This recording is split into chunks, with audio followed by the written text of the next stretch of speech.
arrive environ vers 7 heures le soir. On va commencer par un échauffement et une activation d'équipe.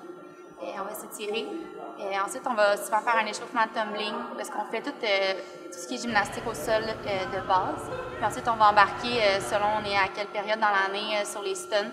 Faire un petit peu plus la routine, faire du spacing qu'on appelle quand on place nos choses, faire des sauts.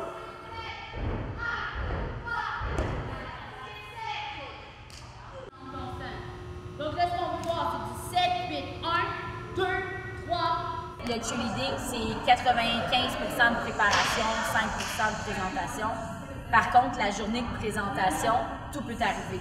Donc, notre rôle, de comment on prépare nos athlètes, c'est de les préparer en fait à tout. Donc, est-ce qu'il va y avoir une chute? Est-ce que ta voltige va tomber? De quelle façon tu peux la rattraper pour qu'en compétition, il n'y ait aucune chute et que le spectacle, dans le fond, la prestation semble parfaite.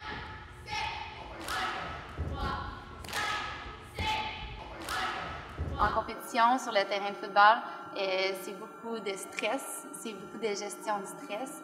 Ici, on va travailler beaucoup plus en endurance, donc on va faire les éléments à plusieurs reprises pour être capable de vraiment les réussir du premier coup en compétition. Parce qu'en compétition, on a 2 passages, 2 runs qu'on appelle, où on fait notre routine, fait qu'on a 2 fois à faire.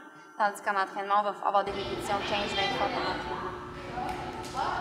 Les entraîneurs s'attendent à ce qu'on s'entraîne 2 fois en salle de musculation par semaine.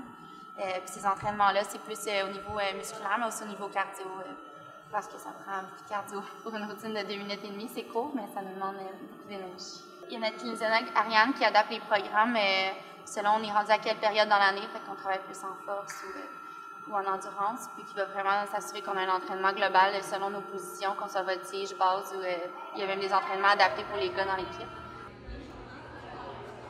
Est-ce que des blessures arrivent en entraînement? Oui, malheureusement. On n'aime jamais dire oui en tant qu'entraîneur. La blessure qui est revenue à plusieurs répétitions l'année dernière, c'est la commotion cérébrale. Donc, quand les gens, les voltiges, défont un stun, sont en démontage, ils reçoivent des fois un coup sur la tête de leur base, un coup de coude, ou des fois ils vont s'effondrer par terre parce qu'on a mal rattrapé parce que le mouvement était dangereux.